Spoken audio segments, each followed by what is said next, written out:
जय श्री कृष्णा, राधे राधे। आज हम करने जा रहे हैं अध्याय 4 की कथा। नारद जी बोले, हे राजन, जैसे रसों में दूध, दूध से दही और दही से घृत उत्तम है, वैसे ही मासों में कार्तिक मास, कार्तिक से माघ तथा माघ से वैशाख मास अधिक है। इसमें धर्म करना बरगद की बारह की तरह बढ़ता है। मेष की संक्रांति में मधुसूदन भगवान का ध्यान तथा प्रातःकाल स्नान कर विष्णु का पूजन करें और नीचे लिखे मंत्र से मधुसूदन भगवान की प्रार्थना करें।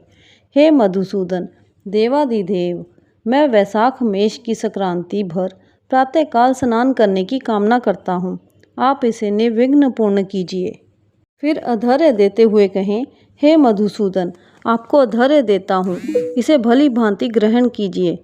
गंगा आदि नदी, तीर्थ, सब जलाशय मेरे दिए हुए अधर्य को प्रसन्नता से ग्रहण करें और मुझ पर प्रसन्न हों और यथोचित फल दीजिए।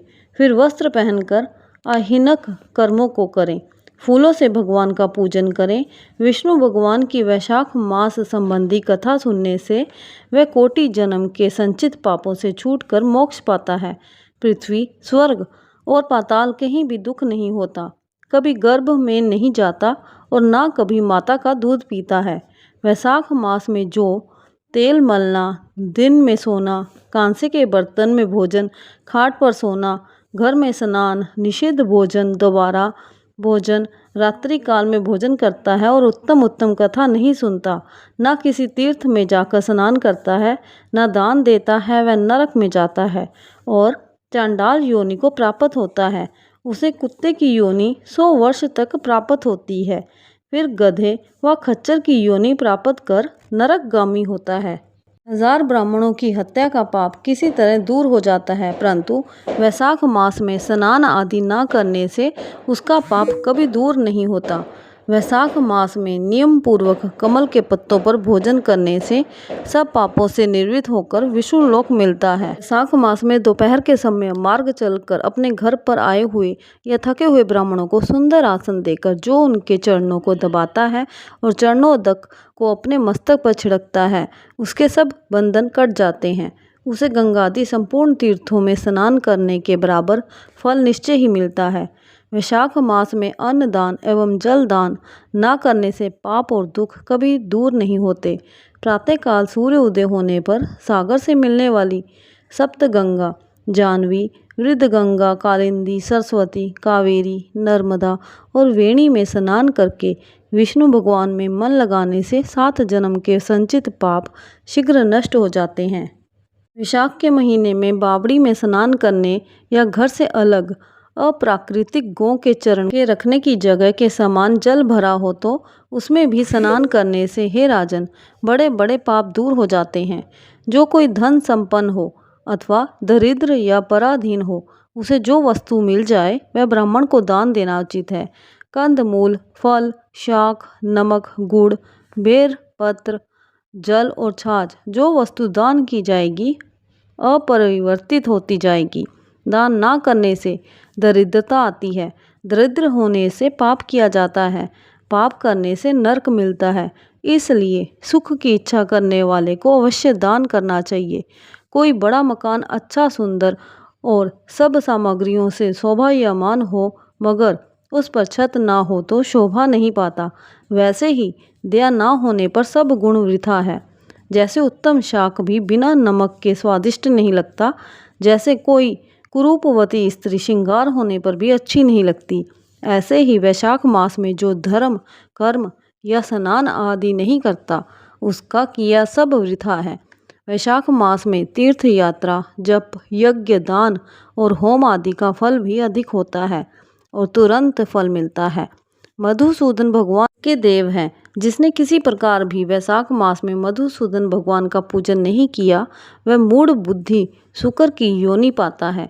जो तुलसी दल से वैशाख मास में मधुसूदन भगवान की पूजा करता है, वह सार्वभौम राजा हो कोटि जन्म तक अनेक सुख भोगता है और फिर अपने करोड़ कुलों को लेकर विष्णु की सायुज्य मुक्ति को पाता है।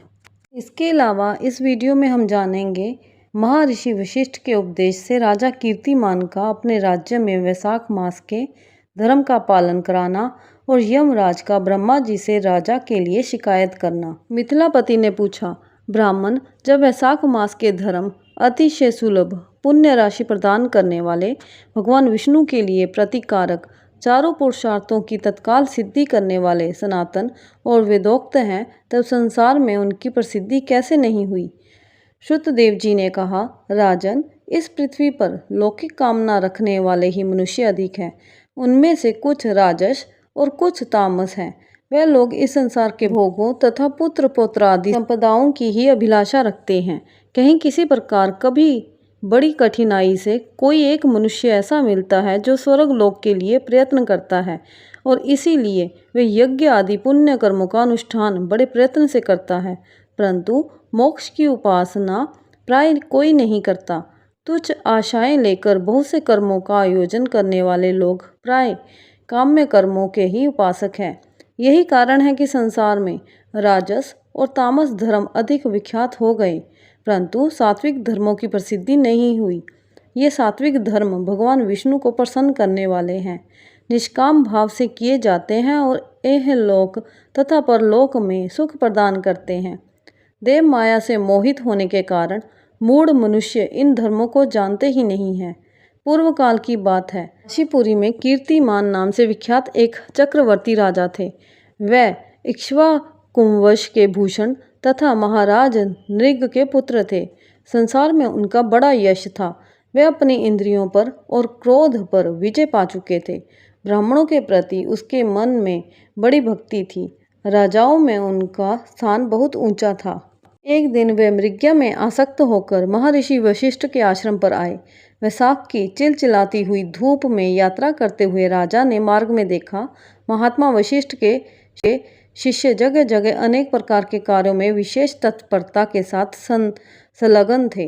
वे कहीं पोसला बनाते थे और कहीं छाया मंडप, किनारे पर झरनों के जल को रोककर स्वच्छ बावली बनाते थे। कहीं वृक्षों के नीचे बैठे हुए लोगों को वे पंखा झुलाकर हवा करते थे। कहीं ऊख देते, कहीं सुगंधित पदार्थ भेंट करते और कहीं फल देते थे। दोपहरी में लोगों को छाता देते और संध्या के समय शरबत। कोई शिष्य घनी छाया वाले वन में झाड़ बुहाकर साफ किए हुए आश्रम के प्रांगणों में हितकारक बालुका बिछाते थे और कुछ लोग वृक्षों की शाखा में झूला लटकाते थे। उन्हें देखकर राजा ने पूछा, आप लोग कौन हैं? उन्होंने उत्तर दिया, हम लोग महर्षि वशिष्ठ के शिष्य हैं। राजा ने पूछा, ये सब क्या हो रहा है? वे बोले, ये वैशाख मास में कर्तव्य रूप से बताए हुए धर्म है, जो धर्म, अर्थ, काम, मोक्ष चारों पुरुषार्थों के साधक है। हम लोग गुरुदेव वशिष्ठ की आज्ञा से इन धर्मों का पालन करते हैं। राजा ने पुनः पूछा, इनके अनुष्ठान से मनुष्य को कौन सा फल मिलता है? किस देवता की प्रसन्नता होती है? उन्होंने उत्तर दिया, हमें इस समय ये बताने के लिए अवकाश नहीं है। आप गुरु जी से ही यथोचित प्रश्न कीजिए। वह महायशस्वी महर्षि इन धर्मों को यथार्थ रूप से जानते हैं। शिष्यों से ऐसा उत्तर पाकर राजा शीघ्र ही महर्षि वशिष्ठ के पवित्र आश्रम पर, जो विद्या और योग शक्ति से संपन्न था, गए। राजा को आते देख महर्षि वशिष्ठ मन ही मन बड़े प्रसन्न हुए।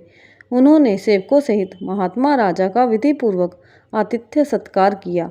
जब वे आराम से बैठ गए, तब गुरु वशिष्ठ से प्रसन्नतापूर्वक बोले, भगवान, मैंने मार्ग में आपके शिष्यों द्वारा परम आश्चर्यमय शुभ कर्मों का अनुष्ठान होते देखा है, किंतु उसके संबंध में जब प्रश्न किया तब उन्होंने दूसरी कोई बात ना बताकर आपके पास जाने की आज्ञा दी।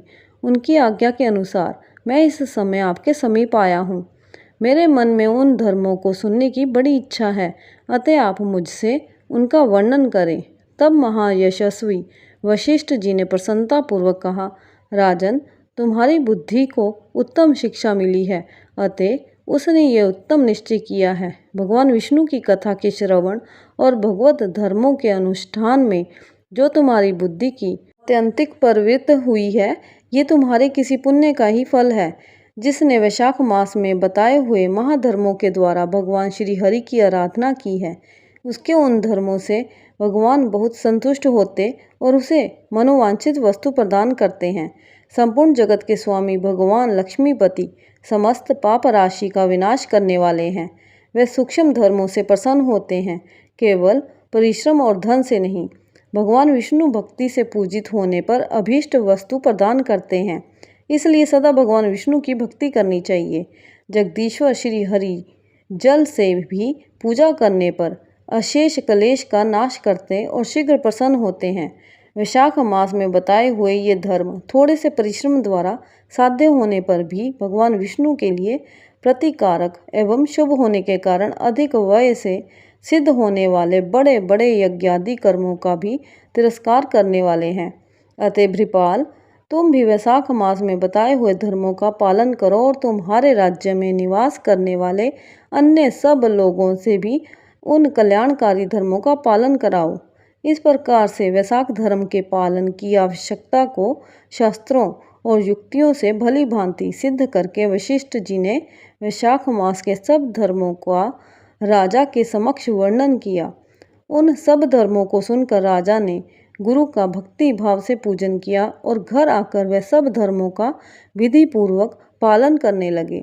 देवादिदेव भगवान विष्णु से रखते हुए राजा कीर्तिमान देवेश्वर पद्मनाभ के अतिरिक्त और किसी देवता को नहीं देखते थे।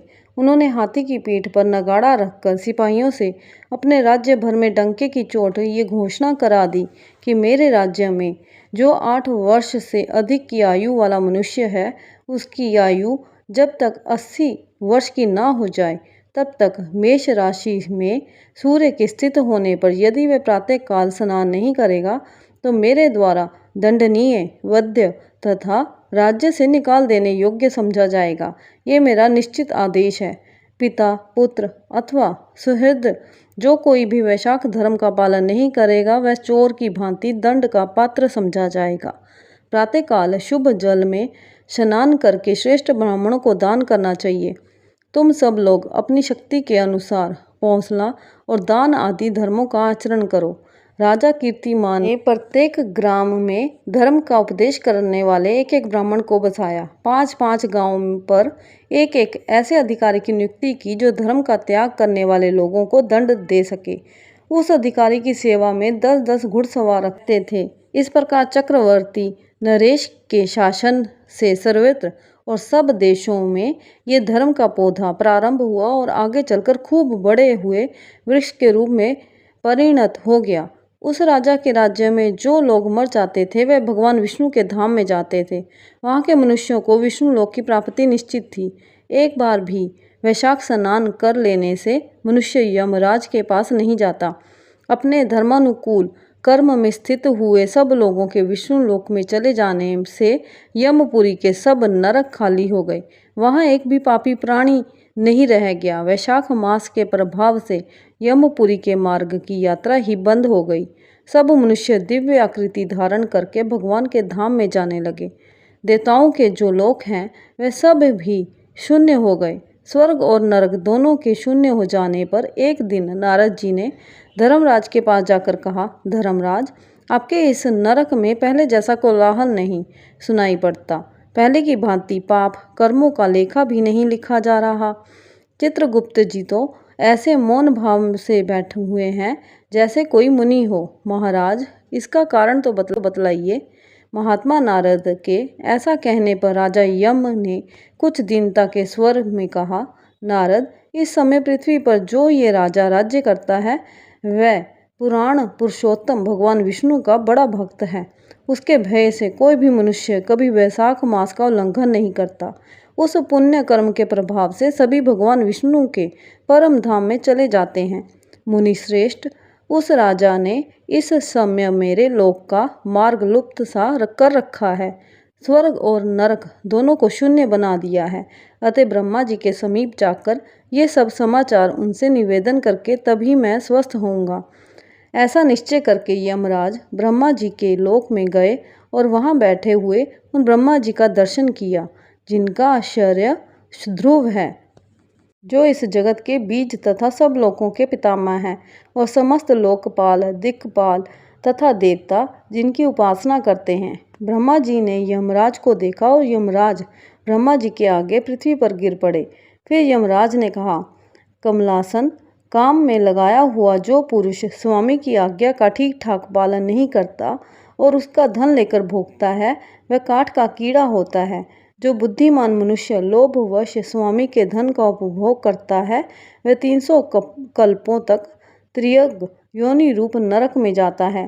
जो कार्य में नियुक्त हुआ पुरुष कार्य करने में समर्थ होकर भी अपने घर में ही बैठा रहता है, वह विलाप होता है।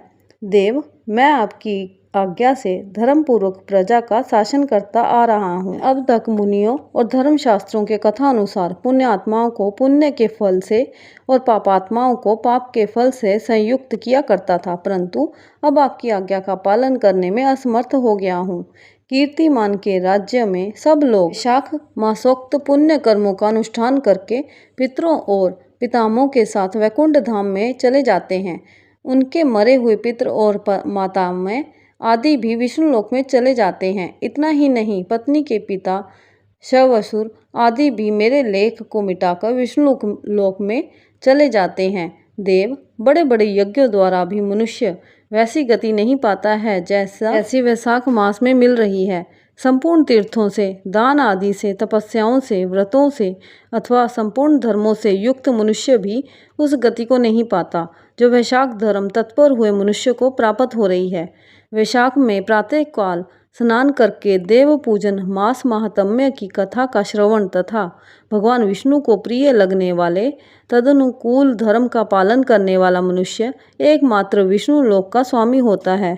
और जगतपति भगवान विष्णु के लोक की ही तो मेरी समझ में कोई सीमा ही नहीं है, क्योंकि सब ओर से कोटि कोटि प्राणियों का समुदाय वहां पहुंच रहा है, तो भी वह भरता नहीं है। इस संसार में पवित्र और अपवित्र सभी लोग राजा की आज्ञा से वैशाख मास के धर्म का पालन करके विष्णु लोक को जा रहे हैं। लोकनाथ, उसकी प्रेरणा से संस्कारहीन मनुष्य भी वैशाख स्नान मात्र से वैकुंठ धाम में चले जाते हैं। वह केवल भगवान विष्णु के चरणों की शरण लेने वाला है, जान पड़ता है। वह समस्त संसार को विष्णु लोक में पहुंचा देगा। जो पुत्र धर्म, अर्थ, काम, मोक्ष के प्रतिकूल चलता हो, वह पृथ्वी पर माता के पेट से पैदा हुआ रोग है। वह अधम पुरुष अपनी माता का घात करने वाला कहा जाता है, किंतु राजा कीर्तिमान की माता और उसकी पत्नी का पुण्य संसार में विख्यात है।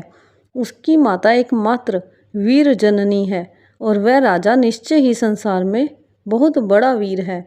जिस प्रकार कीर्तिमान मेरी लिपि को मिटाने में उद्यत हुआ है, ऐसा उद्योग पुराणों में और किसी का नहीं सुना गया है।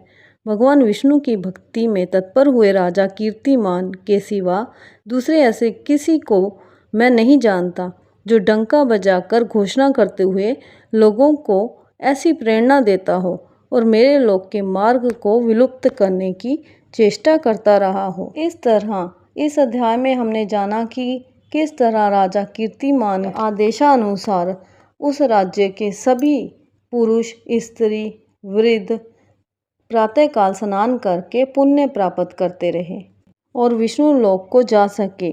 जय विष्णु भगवान की जय, माँ लक्ष्मी की जय।